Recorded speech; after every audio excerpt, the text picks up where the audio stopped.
दोनों प्रकार की चर्चाएं हुई है। खैर, मेरा दायित्व है, मैं बिल को पायलट कर रहा हूं, तो विषय की भी जवाब देना पड़ेगा, जिन्होंने विषयांतर करा है उसका भी जवाब मुझे देना पड़ेगा। माननीय अध्यक्ष जी, अगर चर्चा विषय पर होती तो मेरा जवाब भी विषय पर सटीक तरीके से विषय के दायरे में ही रहता, मगर ये सदन देश की सबसे बड़ी पंचायत है। 130 करोड़ की आबादी इस सदन में जो चर्चा होती है इसको देखती है, क्योंकि बिल पर बोलने में थोड़ा दायरा विस्तृत होता है। लोकसभा के कार्यवाही के नियम बिल पर बोलने में थोड़े लचीले होते हैं। इसका उपयोग कर कर बहुत सारे सदस्यों ने ढेर सारी बातें कही है, मुझे कोई आपत्ति नहीं, सबको सब बात करने का अधिकार है। मेरा एक ही विनंती है कि मेरी बात भी जरा ध्यान से सुन लेना। अभी शुरू नहीं हुई दादा, ध्यान से सुन लेना। मैं सबसे पहले जो 20 सदस्यों ने आज की चर्चा में हिस्सा लिया है, पक्ष और विपक्ष के मिलकर सभी ने अपनी अपनी दृष्टि से बिल के बारे में अपने विचार रखे हैं। मैं सभी के प्रति आभार व्यक्त करता हूं कि आपने इस बिल को इतने ध्यान से पढ़ा, इसकी गहराइयों में जाने का भी प्रयास किया, इसके साथ जुड़े हुए राजनीतिक पहलुओं को भी सोचा और अपने अपने दृष्टिकोण से अपनी अपनी समझ के हिसाब से यहां पर विषय रखने का प्रयास किया। माननीय अध्यक्ष जी, सबसे पहले एक बहुत बड़ा विषय आया, संघीय ढांचे पर अतिक्रमण का, और दूसरा राज्यों के अधिकार हम छीन रहे हैं इसका। मनीष भाई भी बोले, विपक्ष के कांग्रेस के नेता भी बोले, दादा भी बोले, कई सारे लोगों ने बोला। मैं सबसे पहले इस गृह के सामने इस विषय को स्पष्ट करना चाहूंगा कि ये विधेयक जो मैं लेकर आया हूं, माननीय अध्यक्ष जी, संविधान के अनुच्छेद 239 ए के प्रदत्त संसद की शक्तियों के अनुरूप में लेकर आया हूं।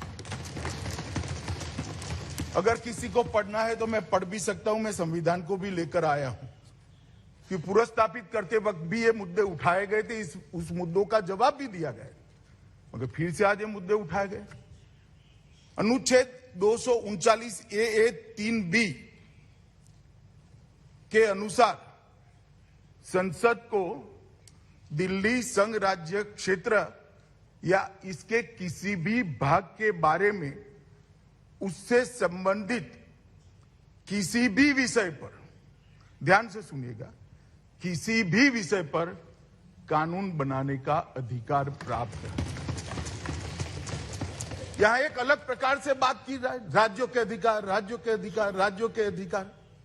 केजरीवाल साहब भी इसकी दुहाई देते हैं, राज्यों के अधिकार, राज्यों के अधिकार। मैं इसलिए एक शब्द पर भार दिया, किसी ने नहीं सुना, दिल्ली संघ राज्य। ऐसा विधेयक मैं महाराष्ट्र में नहीं ला सकता, ऐसा विधेयक मैं गुजरात बंगाल में नहीं ला सकता, ना केंद्र सरकार ला सकती। मगर राज्य और संघ राज्य का अगर अंतर मालूम नहीं है तो मुझे लगता है कि ध्यान से संविधान को पढ़ना चाहिए। अभी जो मैं विधेयक लेकर आई हूं मान्यवर, वो संघ राज्य के संबंधित है, और राज्यों के अधिकार धारा 246, ये सारी चीजों का आप उपयोग कर कर किसको गुमराह करना चाहते हैं? मैं आपको बताना चाहता हूं माननीय अध्यक्ष जी, ये विधेयक हम बिल्कुल संविधान प्रदत्त शक्तियों के अनुरूप लाए हैं और पूर्णतया संवैधानिक विधेयक, क्योंकि दिल्ली संघ राज्य है और संघ राज्य की किसी भी बात पर, दिल्ली संघ राज्य की किसी भी बात पर लेजिस्लेशन लाने का भारत सरकार का अधिकार, और ये अधिकार का उपयोग क्यों किया, इस पर भी सवाल उठाए गए, इस पर भी मैं बाद में जवाब दूंगा।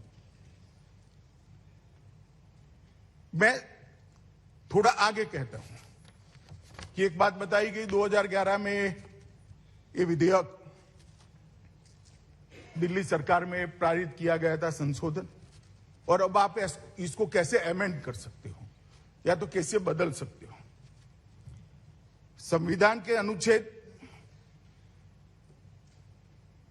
239A3C के तहत इस देश की संसद को राष्ट्रीय राजधानी क्षेत्र दिल्ली की विधानसभा द्वारा बनाए गए किसी भी कानून को संशोधित करने का, उसके स्वरूप बदलने का या तो उसको निरस्त करने का अबाधित अधिकार है।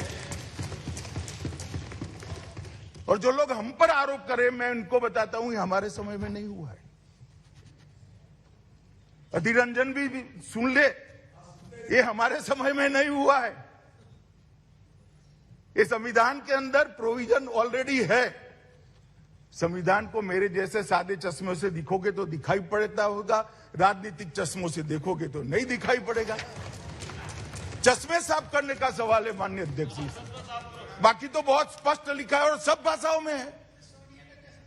जो हिंदी पढ़ते हैं उसके लिए हिंदी में है, बंगाली पढ़ते हैं उसके लिए बंगाली में है, अंग्रेजी पढ़ते हैं उसके लिए अंग्रेजी में, मराठी पढ़ते हैं उसके लिए मराठी में, सब भाषाओं में है। हाँ, गुजराती में मैं इसी से पढ़कर आया हूं। आप पढ़कर आइए, इतना ही कहता हूं। मान्यवर, अनुच्छेद 246 आर का जो उल्लेख किया गया वो निर्वाचन की विधा के संबंधित है। इस बिल में ध्यान से जिसने देखा होगा उसको मालूम होगा निर्वाचन की कोई प्रक्रिया के साथ हमने कोई छेड़खानी नहीं की। उल्टा सुझाव आया कि डायरेक्ट चुनाव कर लेते हैं। अरे भाई, हम नहीं कर सकते हैं, संविधान हमें नहीं परमिशन देता है। माननीय अध्यक्ष जी, एक बहुत बड़ा भ्रांति फैलाने का जो प्रयास हो रहा है, मैं उसको सिरे से खारिज करता हूं। ये पूर्णतया संविधान प्रदत्त शक्तियों से लाया गया विधेयक है। इसमें संघ राज्य की शक्तियों पर कोई अतिक्रमण नहीं है और ना हम करना चाहते हैं। माननीय अध्यक्ष जी, उन्होंने कहा, मैं एक पैराग्राफ पढ़ना चाहता हूं कि एक जस्टिफिकेशन था कि भाई राज्य करे। संविधान के अनुच्छेद 239A3C के पहले परंतुक के आधार पर डीएमसी अधिनियम 1957 में संशोधन करने वाला कोई भी विधेयक राष्ट्रपति की सहमति के लिए सुरक्षित किया जाएगा। अगर दिल्ली सरकार करती भी है तो उसको राष्ट्रपति की सहमति चाहिए, मतलब कैबिनेट की चाहिए। इसके अलावा संसद के पास केंद्र शासित प्रदेश जेएनसीटीडी के लिए किसी भी मामले अर्थात तीनों सूचियों में कोई भी मामला के संबंध में कानून बनाने का समवर्ती शक्तियां प्रदत्त है। इसके अलावा अनुच्छेद 239A3C के दूसरे प्रावधान के तहत भले ही संशोधन अधिनियम को सहमति दी है, संसद किसी भी समय एक ही समान मामले के संबंध में कोई भी कानून बना सकती है, जिसमें कानून में संशोधन करना, अलग अलग करना, निरसन करना सब शामिल है, जो राज्यसभा की विधानसभा के द्वारा ही बनाएगा। मान्यवर, ये मैं एक नोटिंग पढ़ रहा हूं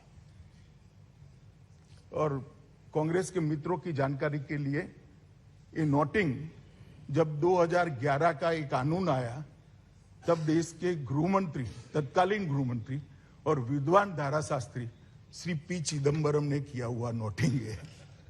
उनका भी इंटरप्रिटेशन यही कहता है। माननीय अध्यक्ष जी, अभी दादा कह रहे थे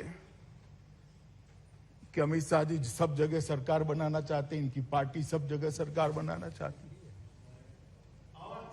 पावर मतलब सरकार बनेंगे तभी तो आएगा, वैसे कैसे आएगा पावर? पावर तो लोकतंत्र में सरकार चुनकर आएगी तभी आएगा।